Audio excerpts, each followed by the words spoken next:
I'm calling this one Hope in a Dualistic Reality, okay? The idea of two things, really. What is hope? Is it good for us or not? And I'm going to explain why, from a certain perspective, it might not be good. And a poem that I read recently and an experience I had with my daughter talking to her about something that made me go, wait a minute, maybe hope isn't quite what I think it is. And yet I'm a guy that wrote a book called Hope is Dope. And there's plenty of teachings in the Bible about hope again, too. But I'm going to walk through Romans, talking the very important teaching of why it is that we have a journey towards the right kind of hope, okay? But we're in a dualistic world, and this is where lots of times people get confused about who and what they are and what real spiritual teachings are about. So we're going to talk about dualism, which for us, for those of us who are interested in this, is actually pretty clear. You have an eternal spiritual self, and you have a temporary physical self. That's two things, dual, right? And yet, while we're in the temporary physical self mode, we sometimes get that conflated with the spiritual self. And we take spiritual teachings and we make them literal, too literal so many times. I'm going to go through a very specific teaching on swords today and why swords get misunderstood if it's taken too literally. Okay, so that's part of what dualism is. But we'll start with, and I've been on a bit of a French philosopher binge recently. We started with Madame de Staël about a year ago. She said, if you understood all, you'd forgive all. The nature of this divine creation is if you could understand why everything happens, you'd be like, I understand. That's good, I can forgive. All things are in divine order. It might not seem like that. But if you could, says Madame de Staël, understand all, you'd forgive all. And then Albert Camus, who said that if the only way to deal with a chaotic world is to become so free that your mere existence is an act of rebellion.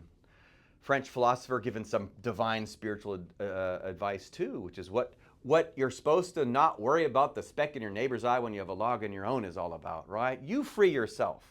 That's what it's all about. Free. Get so committed to your spiritual journey, the flesh is no longer binding you. Well, one more French philosopher here, Pierre Teilhard de Chardin, who said, we are spiritual beings having a human experience. Now, he's one of many people who have said similar things, but he's the one that gets the most credit for this about 100 years ago.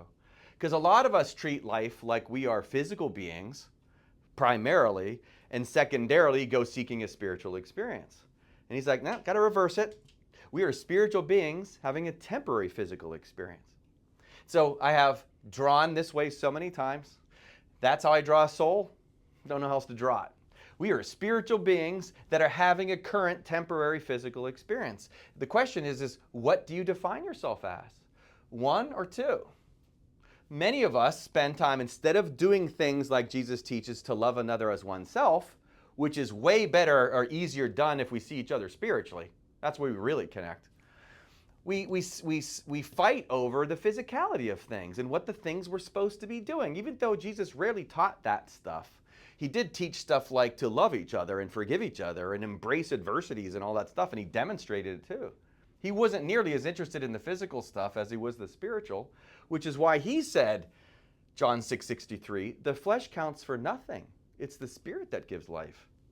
And it's why he said to the church leaders of the day, you're tithing dill and mint and cumin, and you're not focusing on the weightier matters of the law, faith, justice, and mercy.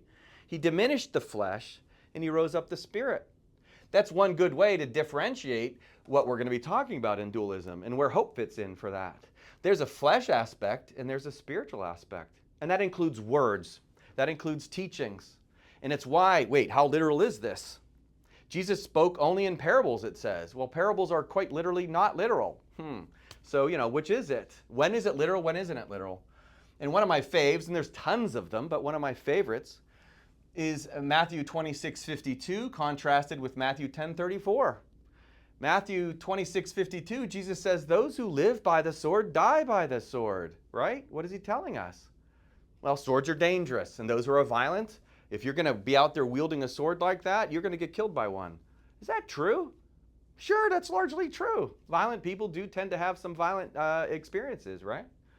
And yet that's decidedly a physical world teaching for sure. And there's nothing wrong with it. Taking things literally, it often works. I always joke, Jesus, when he said to be fishers of men, is he talking about literally fishing men, or is it figurative? Okay? And yet when he says, cast your net to the right side of the boat, were there more fish over there in that story? Perhaps that's the way they depict it. But is he talking about shifting to your spiritual side of your brain, which is the right side? Cast your net to the right side. Some physical, some literal, some always spiritual. So he says those who live by the sword die by the sword. That is true physically, but not always. And yet, spiritually speaking, Matthew 10:34, he said, I didn't come to bring peace. They called him the Prince of Peace in the Bible, but he said, I did not come to bring peace. I came to bring a sword. I came to separate you from your family. Those of your own home will be your foes. Well, that's a pretty heavy teaching. I said, wait a minute. You said those who live by the sword die by the sword, and then you say you came to bring a sword. Well, which is it? Again, it's duality. He means the word differently. It can be applied in different circumstances. We're going to address that at the end when we compare him to Santa Claus, okay? The fact is that word can mean a couple different things. And one of the best ways to illustrate what he means by sword is using the legend of King Arthur. You're familiar with the legend of King Arthur? You know, it goes back 1,500 years or so. King Arthur was initially just Arthur, like a 15-year-old boy, and there was a sword stuck in this rock, and all the strongest guys in the town are trying to pull this sword out of the rock, and it was taught that whoever could do that got to be the king, right? And so none of these big, strong, musclehead kind of guys could do it, but along comes little Arthur, and he puts his hand on the sword and he pulls it right out. Oh, he's the king, he's the great king. Well, what did he do? Well, there's two swords, okay? The first is the sword that's stuck in the stone. That's the Christ inside of all of us. And guess where that Christ is buried, so to speak? Right where Jesus says, the kingdom of heaven is inside of you. What's it buried in? The ego, of course. Our physical world obsession. That's the stone. That's rigidity. That's not trusting, okay? And it's stuck in there. But only, as it was said of Arthur, only those who are pure of heart are able to get in there and pull that sword out. Well, the spiritual being is able to do that. Pull it out. That's the first sword, and that sword is the masculine one. It's the awakening sword. That's the thing that we all have to go through to become spiritual. Get past the ego. Kill the ego with that sword, metaphorically speaking. The next sword is known as Excalibur in the same King Arthur legend. The Excalibur sword is the feminine sword, and that was given to him by the Lady of the Lake. It's also the divine feminine known as Sophia, right? It's the Shekinah in certain philosophies, and it's your destiny sword. It's now the leadership sword. When you get in there and you're able to pull out the sword of discernment, because the sword Jesus is referring to, it is true those who live by the sword die by the sword. Metaphorically speaking, that is the ego. If you live by the spiritual sword of discernment, because you can read these teachings properly, right? And you can also see each other as spiritual beings instead of the physical beings that we are. Namaste, right? The light in me honors the light in you. And Buddha said, see each other as Buddha. And Jesus said, you are the light of the world, right? All that stuff, it's discernment. Can I look past the physical and see the spiritual? Do I lead with seeing you as spiritual first? Or do I see your flesh first? Now, spiritual beings see the spirit first. Physical beings seeing the physical first. Now, which is it? What are we supposed to be doing? Well, your choice. And the universe is allowing you to have that experience, you know? But those who are pure of heart are the ones who are going to look at each other and see not the darkness, as A Course in Miracles says. Don't look at each other and see the darkness. See the light in each other. Then you're going to be able to pull that first sword out. Secondarily is now your destiny. Now that Excalibur, now you can go wield this other sword, because that's the feminine aspect. In the spirit, as the spirit comes into Mother Earth, now you're going to be able to live with Excalibur guiding the way. Same sword, really. It's just the sword of spirit. And now you're going to live physically being guided by the Spirit. And that's the swords he's talking about, right? The very sword he came to bring to us is the sword of discernment. What if you just bow down to your family all the time? You know? He himself, he said in Scripture that inside families, prophets aren't even recognized, right? People just saw him as the carpenter's son. And they didn't think of him as some sort of great teacher.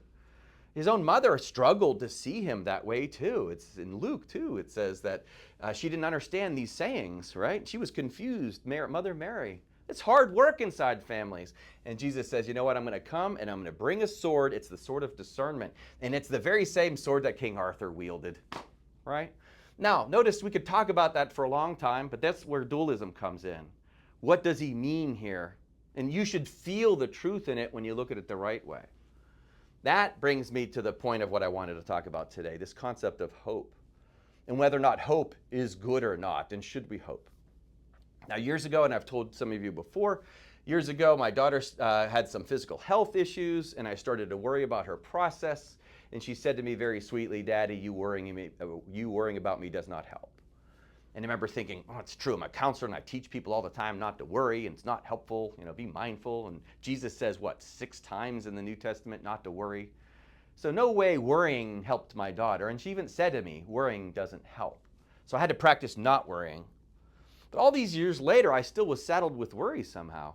I still felt it. I still was concerned too much about it. And I still hadn't knocked it, I hadn't eliminated it from my head.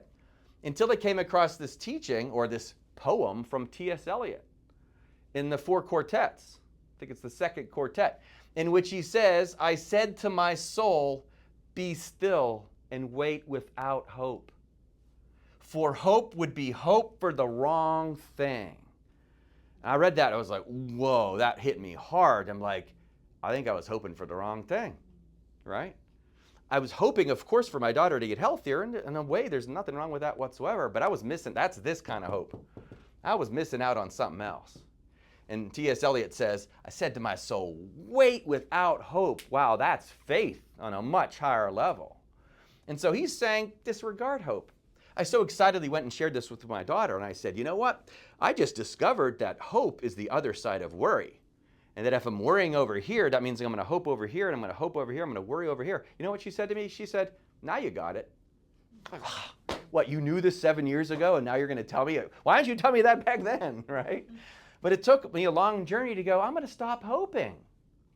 Now, that sounds like a radical thing to say, especially for someone who wrote a book called Hope is Dope, right? Hope has value, doesn't it? Well, doesn't Apostle Paul teach that in Romans 5, right? When he says we should rejoice in our sufferings. And the whole process goes, rejoice in your sufferings, because your suffering leads to endurance, which breeds character, and that ends up in hope. And that hope will be poured into you like the Holy Spirit, okay? That sounds like hope is a very important thing. Well, yeah, it is. But look at the journey we had to go on to get there, okay? We start with suffering. You want to get to that kind of hope? We have to start with the fact that you're going to suffer. Bad stuff's going to happen. People get sick. There's chaos in the world, right? All of us struggle. Suffering leads to endurance, which leads to character, which leads to hope. Notice how that's a different type of hope? Because most of us, especially me in this situation, hope for no suffering. And yet Paul is saying to rejoice in it. Well, of course hope is very valuable. Of course it is. But at the end of this process, once you've established this kind of faith, so that spiritually you're hoping for the right thing, okay? And I like to differentiate the right thing by just demonstrating the difference between Santa Claus and Jesus. And the very important quality of realizing people are on different levels, okay? You don't tell someone who's like a 3-year-old that who's rooting for his favorite toy is a red bike for Christmas, and he's hoping for that. You're hoping for the wrong thing, right? You just let him believe what he needs to believe, because that's where he's at in his process. And other people are hoping for grandma's cancer to go away. Is that bad? I would never say that to someone that's bad, okay? Especially if that's where they're at. But there's a thing that I like to call spiritual puberty. Apostle Paul refers to it as elementary teachings and mature teachings, okay? And I'll let you decide where you're at in your process. Physical puberty we can recognize. Spiritual puberty you can recognize too if you get attuned to each other, okay?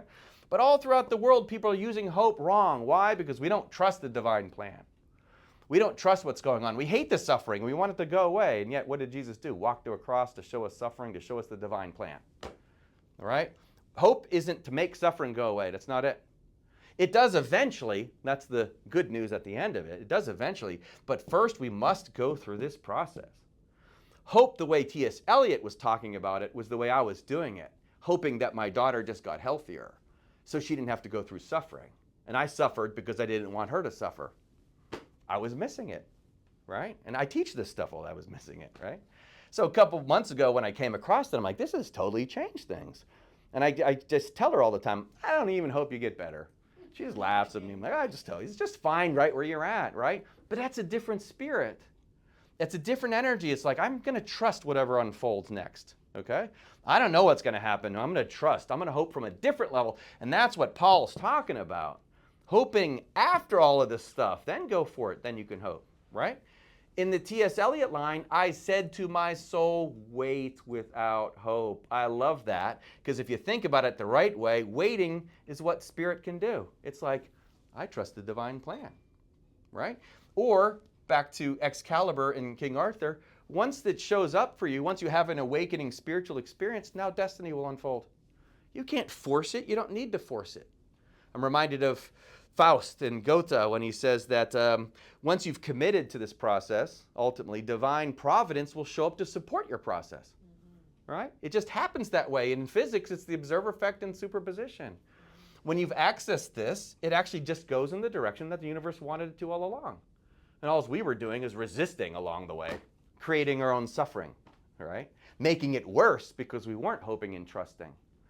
None of this means not to act. Okay, again, that gets confused all the time. It just doesn't mean surrender to enemies, and it doesn't mean that at all. It means on the inner world, the right kind of hope is to look at the world not from the Santa Claus perspective of I want physical things, although if that's where people are at, you let them mature through that phase.